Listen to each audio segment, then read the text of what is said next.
Premadasa ಸ್ಟೇಡಿಯಂನಲ್ಲಿ 15 T20 ಪಂದ್ಯಗಳನ್ನು ಇಲ್ಲಿ ತನಕ ಆಡಲಾಗಿದೆ. ಈ ಪೈಕಿ 11 ಪಂದ್ಯಗಳಲ್ಲಿ ಭಾರತ ಗೆಲುವನ್ನು ಸಾಧಿಸಿದೆ. ಪ್ರೇಮದಾಸ ಸ್ಟೇಡಿಯಂನಲ್ಲಿ 7 T20 ಪಂದ್ಯವನ್ನು ಪಾಕಿಸ್ತಾನ ಆಡಿದೆ. ಇದರಲ್ಲಿ ಅವ್ರು ಗೆದ್ದಿದ್ದು ಎಷ್ಟು? 5 ಪಂದ್ಯ ಗೆದ್ದಿದ್ದಾರೆ. 2 ಪಂದ್ಯದಲ್ಲಿ ಪಾಕಿಸ್ತಾನ ಸೋತಿದ್ದಾರೆ. ಯಾಕೆ ಸ್ಟೇಡಿಯಂನ ಈ ಮ್ಯಾಚ್ ರಿಪೋರ್ಟ್ ತುಂಬಾ ಇಂಪಾರ್ಟೆಂಟ್ ಅಂದ್ರೆ, ಯುದ್ಧ ಭೂಮಿಯ ಅಗ್ನಿ ಪರೀಕ್ಷೆ ಅಂತ ನಾವು ಇದನ್ನು ಕರಿತೀವಿ. ಯುದ್ಧ ಭೂಮಿಯ ಅಗ್ನಿ ಪರೀಕ್ಷೆ ಅಂತ. ಸೊ ಯುದ್ಧ ಭೂಮಿ ಹೆಂಗಿದೆ, ಪಿಚ್ ಹೆಂಗಿದೆ ಎಲ್ಲ ಮಾತಾಡ್ತೀವಿ. So statistics important, very important. ಈಗ ಸ್ಟ್ಯಾಟಿಸ್ಟಿಕ್ಸ್ ನೋಡಿದಾಗ ನಾವೇನು ಕಡಿಮೆ ಇಲ್ಲ ಅನ್ನೋ ತರ ಅವರು ಕೂಡ ಅದನ್ನ ಪೊಟ್ರೆ ಮಾಡ್ಕೊಳ್ತಾರೆ. ನಾವು ಇದ್ರಲ್ಲಿ ಗೆದ್ದಿದೀವಿ ಗೊತ್ತಾ ನಾವ್ ಯಾರು ಅಂತ ಹೇಳ್ಕೊಳ್ತಾರೆ. ಸ್ಟ್ಯಾಟಿಸ್ಟಿಕ್ಸ್ ನೋಡ್ತಾ ಹೋದ್ರೆ ನಾವು ಆಡೋದೇ ಬೇಕಿಲ್ಲ, ನಾವು ಆಲ್ರೆಡಿ ವಿನ್ನರ್ಸ್. ಸೊ ಯಾಕೆ ಅಂತಂದ್ರೆ ಇನ್ಫ್ಯಾಕ್ಟ್ ಹೇಳ್ಬೇಕು ಅಂತಂದ್ರೆ ಪ್ರೇಮದಾಸ ಸ್ಟೇಡಿಯಂ ನಲ್ಲಿ ಶ್ರೀಲಂಕಾ ಗೆಲ್ಲೋದಕ್ಕಿಂತ ಭಾರತನೇ ಜಾಸ್ತಿ ಗೆದ್ದಿದೆ. ಅಲ್ಲಿ ಆಡಿರೋ ಮ್ಯಾಚ್ ಗಳಲ್ಲಿ ಶ್ರೀಲಂಕಾನೇ ಜಾಸ್ತಿ ಸೋತಿರೋದಲ್ಲಿ. ಹಾಗಾದ್ರೆ ಶ್ರೀಲಂಕಾ ಆಡಕ್ಕೆ ಆಗಲ್ಲ ಮ್ಯಾಚ್. ಸೊ ನೀವು ಸ್ಟ್ಯಾಟಿಸ್ಟಿಕ್ಸ್ ಅಂತ ನೋಡ್ತಾ ಹೋದ್ರೆ ಒಬ್ಬ 10th ಅಲ್ಲಿ ತಗೊಂಡ್ರು ಫಸ್ಟ್ ರ್ಯಾಂಕ್ ತಗೊಂಡ್ರು ಸೆಕೆಂಡ್ PUC ನಲ್ಲಿ ಫಸ್ಟ್ ರ್ಯಾಂಕ್ ತಗೋಬೇಕು ಅಂತ ಏನಿಲ್ಲ, ಅವ್ನು ತಿರ್ಗಾ ಎಕ್ಸಾಮ್ ಬರೀಲೇಬೇಕು. ಸೊ ಹಾಗೇನೆ ಈ ಮ್ಯಾಚ್ ಸಹ ಇಂಡಿಯಾಗೆ. ಸೊ ಇಂಡಿಯಾ ನಂಬರ್ 1 ಆಗಿದ್ದಾರೆ ಖಂಡಿತ. ಆದ್ರೆ ಇನ್ನು 12ನೇ ಮ್ಯಾಚ್ ಗೆಲ್ಬೇಕಾಗತ್ತೆ ಹೊರತು ನಾವು ಅಲ್ಲಲ್ಲ ಗೆದ್ದಿದೀವಲ್ಲ ಬಿಡಮ್ಮ ಅಂತ ಆಡಕ್ಕಾಗಲ್ಲ. ಅದನ್ನ ಇಟ್ಕೊಂಡು ನಾವು ಆಟನೂ ಆಡಕ್ಕಾಗಲ್ಲ. Every match is a fresh match ಅಲ್ವಾ? ಇವತ್ತು ಯಾಕೆಂದ್ರೆ ಇವಾಗ ನೋಡಿ, ಇವತ್ತಿನ ಮ್ಯಾಚ್ ಅಕಸ್ಮಾತ್ ಏನಾದ್ರು ನಾವು ಅನ್ಕೊಂಡಂಗೆ ಆಗ್ಲಿಲ್ಲ ಅಂತಂದ್ರೂ ಕೂಡ ಅಭಿಮಾನಿಗಳಿಗೆ ಆಗ್ತಕ್ಕಂಥ ನಿರಾಸೆ ಇದೆಯಲ್ಲ, ತುಂಬಾ ದಿನ ಕಾಡ್ಬಿಡುತ್ತೆ, ಎಸ್ಪೆಷಲಿ ಇಂಡಿಯಾ ಪಾಕಿಸ್ತಾನ ಮ್ಯಾಚ್ ಅಲ್ಲಿ. ಜೊತೆಗೆ ಮಾನಿಟರಿ ICC ಇದರಿಂದ ಬರುವಂತ ಫಂಡ್ಸ್ ಎಷ್ಟು ಹೆವಿ ಇದೆ ಅಂತಂದ್ರೆ ಎಲ್ಲಾ ಮ್ಯಾಚ್ಗಳು ಸೇರಿಸಿದ್ರೆ ಒಂದು ಮ್ಯಾಚ್ಗೆ ಅಷ್ಟು ಲಾಭ ಇದೆ. ಹಂಗಾಗಿ 20 ಟೀಮ್ಗಳು ಆಡ್ತಾ ಇರೋದು ಟೂರ್ನಿನಲ್ಲಿ. 20 ಟೀಮ್ಗಳ ಪೈಕಿ ಇಂಡಿಯಾ ಪಾಕಿಸ್ತಾನ್ ಮ್ಯಾಚ್ ಅನ್ನ ಭಾನುವಾರ, ಅದರಲ್ಲೂ ಶಿವರಾತ್ರಿ ದಿನ, ಅದರಲ್ಲೂ ಪ್ರೈಮ್ ಟೈಮ್ ಅಲ್ಲಿ ಸಾಯಂಕಾಲ ಇಟ್ಕೊಂಡಿರೋದು 7 ಗಂಟೆಗೆ. ಅದ್ರ ಮಹತ್ವ ಎಷ್ಟು ಅಂತ ತೋರಿಸ್ಕೊಡುತ್ತಲ್ಲ. ಇಷ್ಟೊಂದು ನಾಟಕ ಮಾಡಿ ನಾವು ಬಾಂಗ್ಲಾದೇಶ್ ಜೊತೆಗಿರ್ತೀವಿ, ನಾವು ಆಡಲ್ಲ, ನಾವು ಬರಲ್ಲ, ಬನ್ನಿ ಅಂತ ಕೇಳ್ಕೊಳ್ಳೋದು ಇವ್ರಿಗೆ ದೊಡ್ಡ ದರ್ದಲ್ಲ. ಸೊ ಹಂಗಾಗಿ ಎಲ್ಲ ಇದಾಗಿದಾಗ India is holding again first chance ಅಂತ ನನ್ನ ಅನಿಸಿಕೆ.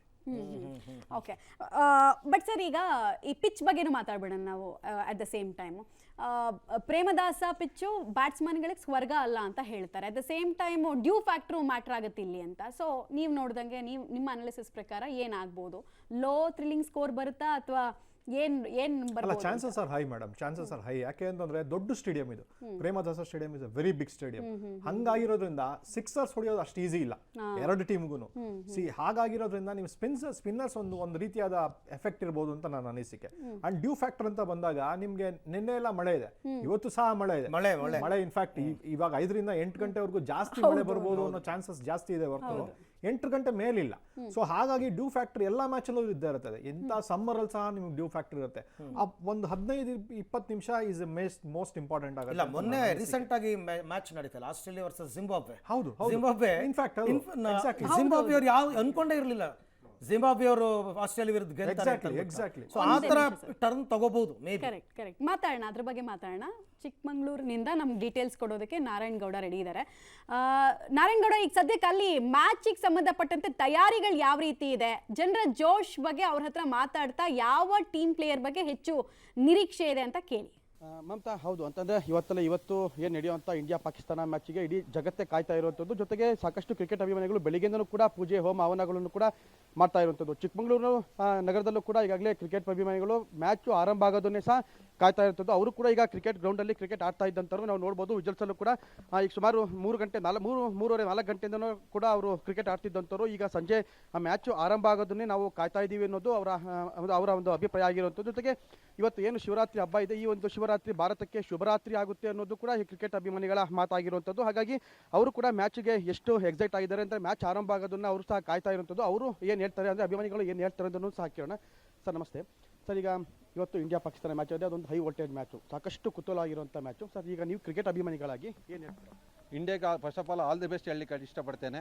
ಯಾಕೆಂದರೆ T20 ಮತ್ತೊಮ್ಮೆ ನಮ್ಮ ಭಾರತಕ್ಕೆ ಬರಲಿ ಅಂತೇಳಿ ನಾವು ಆಶಿಸ್ತೇವೆ. ಟಾಸ್ ಯಾರಾದರೆ ಏನಾಗಬೇಕು ಅಂತ? ಟಾಸ್ ನಾವು ಇಂಡಿಯಾ ಆದರೆ ಒಳ್ಳೇದು ಅಂತ ಹೇಳ್ತೀವಿ. ಯಾಕೆಂದರೆ ಟಾರ್ಗೆಟ್ ಅವರಿಗೆ ಸೆಟ್ ಮಾಡೋಕ್ಕೆ ಈಸಿ ಆಗ್ತದೆ. ನಾವು ಟಾಸ್ ಗೆದ್ದರೆ ಬ್ಯಾಟಿಂಗ್ ಮಾಡಲಿ ಅಂತ ನಮ್ಮ ಅಭಿಪ್ರಾಯ. ಸರ್ ಅಂತಂದ್ರೆ ಈಗ ಪಾಕಿಸ್ತಾನದವರು ನಾವು ಇಂಡಿಯಾದ ಮೇಲೆ ಆಡಲ್ಲ ಅಂತ ಬ್ಯಾನ್ ಮಾಡಿದಂಥದ್ದು, ಸಾಕಷ್ಟು ಅವರು ಡಿಮ್ಯಾಂಡ್ಗಳನ್ನು ಇಟ್ಟಿದಂಥದ್ದು, ಅದೇ ಈಗ ಇಂಡಿಯಾದ ಮೇಲೆ ಆಡಕ್ಕೆ ಬರ್ತಾ ಇರುವಂಥದ್ದು. ಇಷ್ಟು ವರ್ಷಗಳ ಕಾಲ ಸಾಕಷ್ಟು ಕ್ರಿಕೆಟ್ ಪಾಕಿಸ್ತಾನ ಅಂತಂದರೆ ಕೆಲವು ಆಟಗಾರರ ಹೆಸರು ಗೊತ್ತಿತ್ತು, ಈಗ ಎಲ್ಲರೂ ಕೂಡ ಹೊಸಬ್ರು ಯಾರೂ ಕೂಡ ಗೊತ್ತಿದ್ದಾರೆ ಅಂತಾರೆ. ಈಗ ನೀವೇನು ಹೇಳ್ತೀರಾ ಸರ್? ಸರ್ ಖಂಡಿತ ಇವತ್ತು ಶಿವರಾತ್ರಿ, ಫಸ್ಟ್ ಆಫ್ ಆಲ್ ಹೇಳ್ಬೇಕು ಶಿವರಾತ್ರಿ ಹಬ್ಬ, ಶಿವನ ಒಂದು ಶಕ್ತಿ ಭಾರತ ತಂಡಕ್ಕಿದೆ. ಖಂಡಿತವಾಗಿ ಇವತ್ತು ಪಾಕಿಸ್ತಾನ ಮೇಲೆ ಗೆಲ್ಲುವಂಥ ಒಂದು ಫೇವರೇಟ್ ತಂಡ ಆಗಿದೆ ಭಾರತ ತಂಡ. ನೀವು ಯಾವ ರೀತಿ ಆರಿಸ್ತೀರಾ sir? Okay sir all the best sir. ಈ ಸತಿ world cup, one day world cup ಬಂದಿದೆ ನಮಗೆ, ಈ T20 ವರ್ಲ್ಡ್ ಕಪ್ ಬರುತ್ತೆ. ಹಾಗೆ RCB ವಿನ್ ಆಗಿದೆ. ಈ ಸಲ ಒಂದು ಕಪ್ಪು ನಮ್ಮದೇ ಸರ್. ಯಾರು ಚೆನ್ನಾಗಿ ಆಡ್ತಾರೆ ಅಂತ? ಕಪ್ ನಮ್ಮದೇ. ಅಭಿಷೇಕ್ ಶರ್ಮಾ ಚೆನ್ನಾಗಿ ಆಡ್ತಾರೆ ಅಂತ. ಅಭಿಷೇಕ್ ಶರ್ಮಾ, ರೋಹಿತ್ ಶರ್ಮಾ, ಇಶಾನ್ ಕಿಶನ್ ಎಲ್ಲರೂ ಚೆನ್ನಾಗಿ ಆಡ್ತಾರೆ. ಇಂಡಿಯಾ ಟೀಮ್ ಚೆನ್ನಾಗಿ ಆಡುತ್ತೆ, ಗೆಲ್ಲುತ್ತೆ ಇವತ್ತು. ಮಮತಾ, ಇದು ಅಭಿಮಾನಿಗಳ ಮಾತಾಗಿರುವಂಥದ್ದು. ಅಂತಂದರೆ ಇಂಡಿಯಾ ಟೀಮು ಎಲ್ಲರೂ ಕೂಡ ಒಂದು ಯೂತ್ಸ್ ಇರೋದ್ರಿಂದ ಎಲ್ಲರೂ ಕೂಡ ಚೆನ್ನಾಗಿ ಆಡ್ತಾರೆ ಅನ್ನೋದು ಕ್ರಿಕೆಟ್ ಅಭಿಮಾನಿಗಳ ಮಾತಾಗಿರುವಂಥದ್ದು. ಅದೇ ಎಲ್ಲರೂ ಕೂಡ ಸಂಜೆ 7 ಗಂಟೆ ಆಗಲಿ ಮ್ಯಾಚ್ ಎಲ್ಲ ಮಾಹಿತಿಗಾಗಿ ಧನ್ಯವಾದ. ನೋಡಿ, ಹಾಗೆ ನೋಡೋಕೆ ಹೋದರೆ ಇಂಡಿಯಾ ಪಾಕಿಸ್ತಾನ ಮ್ಯಾಚ್ಗೆ ನಾವು ಇಷ್ಟೊಂದು ಹೈಪ್ ಕೊಡ್ತಾ ಇರೋದು ನೋಡಿದ್ರೆ ಅದು ಓನ್ಲಿ ಬಿಕಾಸ್ ಇಂಡಿಯಾ ಪಾಕಿಸ್ತಾನ ಅನ್ನೋ ಕಾರಣ ಹೊರತು ಈ ಟೂರ್ನಿನಲ್ಲಿ ನಮಗೆ ಇನ್ನೂ ದೊಡ್ಡ ದೊಡ್ಡ ಸವಾಲುಗಳು ಎದುರಾಗುವಂಥ ತಂಡಗಳಿದೆ. ಹೌದು, ನೋಡೋಣ, ಪಾಕಿಸ್ತಾನಕ್ಕಿಂತಲೂ ಅತ್ಯಂತ ಕಠಿಣವಾಗಿರ್ತಕ್ಕಂಥ ತಂಡಗಳನ್ನ ನಾವು ಫೇಸ್ ಮಾಡಬೇಕು. ನ್ಯೂಜಿಲೆಂಡ್ ಅವರು ಇದ್ದಾರೆ, ಸೌತ್ ಆಫ್ರಿಕಾ ಇದ್ದಾರೆ, ಆಸ್ಟ್ರೇಲಿಯಾ ಇದ್ದಾರೆ. ಆ ಮ್ಯಾಚ್ಗಳಿಗೆ ಅಷ್ಟೊಂದು ಹೈಪ್ ಸಿಗೋದೇ ಇಲ್ಲ. ಓನ್ಲಿ ಇಂಡಿಯಾ ಪಾಕಿಸ್ತಾನ ಯಾಕೆ? ಮಾತುಕತೆ ಮುಂದುವರಿಸೋಣ.